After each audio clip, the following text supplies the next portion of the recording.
जिला ओबीसी मोर्चा पक्षरु धन्यवाद कार्यक्रम अनुष्ठित हो जाइछि। जगतसिंहपुर सदर महकुमा सर्किट हाउस रे जिला बीजेपी ओबीसी मोर्चा सभापति सुबोध बारिक अध्यक्षतार अनुष्ठित एही धन्यवाद कार्यक्रम रे मुख्य अतिथि भावे राज्य बीजेपी ओबीसी मोर्चा साधारण संपादक ज्ञानरंजन दास जोगदे बीजेपी सरकार पछुआ वर्ग को शिक्षानुष्ठान रे संरक्षण पदक्षेप नहीं एक जुगांतकारी पदक्षेप बोली कहिथिले। एही अवसर रे प्रधानमंत्री नरेंद्र मोदी और मुख्यमंत्री मोहन चरण माझी को धन्यवाद अर्पण करा जायथिला। एही कार्यक्रम रे जगतसिंहपुर पौर परिषद उपाध्यक्ष राजेंद्र कुमार बिसोई और अन्य प्रमुख जिला बीजेपी ओबीसी मोर्चार कर्मकर्ता माने उपस्थित थिले। प्रथमे आमे हमर मुख्यमंत्री श्रीयुक्त मोहन चरण माझी को ओबीसी वर्ग तरफ आमे धन्यवाद ज्ञापन करुचु एवं भारतीय जनता पार्टी जितेबाला विरोधी दल आसन थिला सेतेबाला आमे ओबीसी वर्गर लोक माने बा मु निजे जितेबाला ए जिल्लारू आमर प्रथम रथ कार्यक्रम आमे आरंभ करथिलु जगतसिंहपुर जिल्ला रे आपण माने जानिथेबे।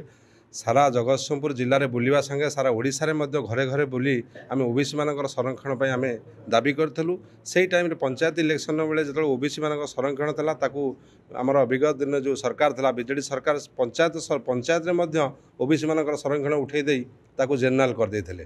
तेणु तार प्रतिवाद आमे घरे घरे बुलिकी जतले आंदोलन आरंभ करथिलु से आंदोलन प्रतिफलन आज हमको मिलिला। आमर मोहन चरण माझी श्रीयुक्त मुख्यमंत्री आमको 11.25% जो संरक्षण देले एटा शिक्षा रे वर्तमान लागू करेले।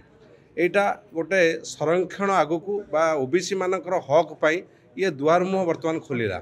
जो द्वार मुहरे आमे वर्तमान एंट्री कलु आपर आमे धंदामूलक शिक्षा मेडिकल शिक्षा अलग कार्य मध्य आमे एथरे संरक्षण पाइबु बोली आमको माननीय मुख्यमंत्री आमर राज्य सभापति श्रीयुक्त मनमोहन सामल आमको प्रतिश्रुति देइछन्ति। ये मात्र आरंभ आगु आउरी मध्य आर संवैधानिक अधिकार आम ओबीसी मान पाइबा पई से मध्य आमको दृढ़ प्रतिश्रुति देइछन्ति। दिन रो जो सरकार माने थिले ओडिसा रे कोठी ना कोठी पछुआ वर्ग को अवहेलित भाव रखिथिले एवं मोहन सरकार आसिला परे कैबिनेट रे जो शिक्षा रे 11% 2.5 संरक्षण व्यवस्था लागू कले से आम सरकार को धन्यवाद जनइलु। से आम मोहन सरकार को आउ थे मोहन माझी को व्यक्तिगत भाव आम जाकि भेटिलु विभिन्न जाति वर्ग जाकि भेटिकी धन्यवाद देइथलु। उद्देश्य रे आम आज जो सांबादिक सभा समग्र ओडिशा रे सबु जिल्ला रे सबु कन्स्टिट्युएंसी रे करा होउची एवं आज पर्यंत जो सरकार माने थिले कहीं देई नथिले एवं आज कहीं से माने कुंभीर कांदणा कांदुचंती तार प्रकृतर उत्तर दवा पाई आज आमे सबु जिल्ला रे पहुंचीचु। प्रकृत उत्तर है वैषयिक शिक्षा रे जो कहउचंती कहीं देलुनु एवं वैषयिक शिक्षा रे बहुत शीघ्र माननीय आमर राज्य सभापति मनमोहन भाई से प्रेस वार्ता रे कहिचंती जे बहुत शीघ्र उच्च शिक्षा रे दबा सहित आमे वैषयिक शिक्षा मेडिकल सबुथे आमे संरक्षण व्यवस्था लागू करिवु एवं आगामी दिन में जो 27% संरक्षण व्यवस्था पाई से कहउचंती विरोधी माने से भली कौनसी 27% संरक्षण व्यवस्था संविधान रे नाही। कारण 50% संरक्षण पाई गोटे कैपिंग रही से कैपिंग को केबे भी सरकार जाई परिबे नाही। सेति पाई जिबा कहले राष्ट्रपति को अनुमोदन दरकार पड़िबो। सेति पाई आमे जो 11% 2.5 संरक्षण व्यवस्था सरकार हाथ में थिला ताकू यथाशीघ्र सी लागू करेले।